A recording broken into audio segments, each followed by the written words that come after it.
Hey there, and thank you for making music today. It's lovely outside, so I decided to enjoy it while we can. Rustin's eating his bottle, and I'm going to see if I can knock this out quickly because if you're a mom or a caregiver to a child, I know you also don't have a whole lot of time to sit around and talk. So let's dig into the topic for today. On Monday, if you did your homework, so to speak, you would have done hello, how are you today? With your child through this week and practice that with them. And I hope you had a wonderful time making that music with them and enjoying that song and trying something new. So the first discussion point is, what is the age appropriateness of the song? And for this one, I've been using it with Rustin ever since he was a newborn, and I would say you could use it comfortably up to about 6 years.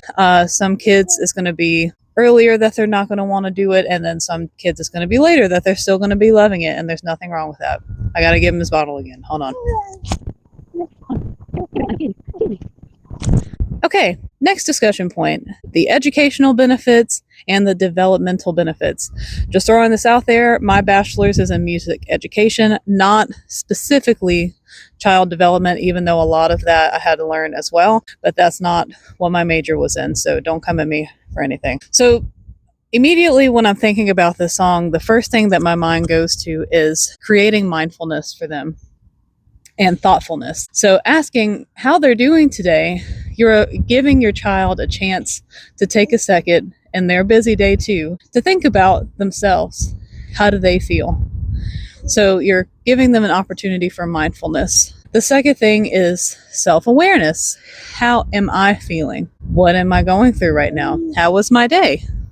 So giving them an opportunity for that. And then also labeling and expressing their emotions. Maybe your kid didn't have a great day, and maybe someone said something not so great to them in the hallway, or maybe a kid at daycare didn't let them play with their blocks or whatever, so they're a little sad. So that's a good opportunity to give them a moment to be mindful, thoughtful, label their emotions, and to show them that it's okay to have an open conversation about those things, and to make it something that's a normal part of your routine to be open and to have those discussions. And that was actually another talking point that I'll get to later. Why is it good to keep this music in your regular music rotation? Well, as with a lot of these songs that I'll be introducing with you, you're setting and you're establishing routines and consistency. So with this one in particular, you are saying hello to them. And there are many different scenarios in which you could use this. I like to use a song in the morning. Sometimes I forget to use it in the morning, and we use it at any other point during the day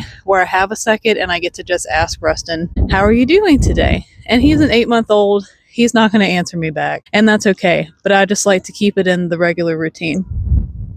Pause. But for you all out there, maybe your routine is dropping your kid off at daycare and picking them up, or maybe it is dropping them off at school and picking them up, or whatever it is, sports, etc. And it's the first time you've seen them today. And so you want to ask them, how are they doing today? Or they just woke up from, their long winter's nap overnight. So it's a good time to start building routines and consistency with them in the morning, getting into a habit of asking how they're doing. As soon as you see them during the day, asking them how they're doing and all that kind of stuff. Building a connection that is positive when it comes to interacting and communication. When you're interacting with your child, especially like in the mornings, and I have an 8-month-old and it can be chaotic for me, but if you have multiple kids, or if your kid is getting older and they're getting rowdier and doing stuff, I'm sure mornings are much more chaotic when it takes about 10 minutes to put on a pair of pants or whatever it is. So maybe communication in the morning is really hectic and chaotic. And so this is a time to just create a moment for mindfulness with music. And it's also good for just keeping those interactions positive, especially when it comes to self-expression. You want your kids to have a positive association with expressing themselves and feeling heard. All right, so if you are a music mommy like me, well, I probably shouldn't have said it like that. It just sounds weird. If you're a music mom like me,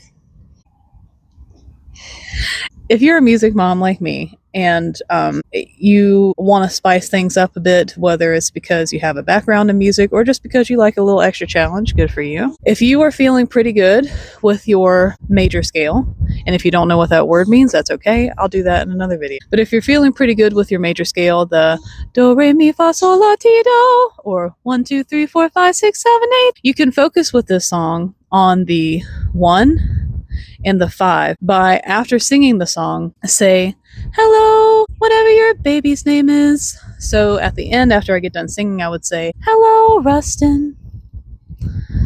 And then maybe give him a chance if they're at a point to where they can respond a little bit. Always give them space and time for a response. And sometimes they're not going to give you one. But eventually they might go, hello, or hello, mommy, or whatever it is. Are they going to sing it back on the same note? Probably not for a while, but eventually they just might. And after that, it's always good to kind of repeat back what they did with you and then do it again. Hello, Rustin. Just to reestablish the actual 1 and 5 that you sang in the song. Again, this is just for people that want a little extra challenge. You do not have to do that. So if you did your homework, you already know what this song sounds like. But if you need a little reminder, let's do it together. Bum, bum, bum. Here we go. Hello, hello. I'm so very glad to see you. Hello, hello. How are you today? I'll see you again on Monday with another song. Bye. Glad you didn't eat that, Rustin.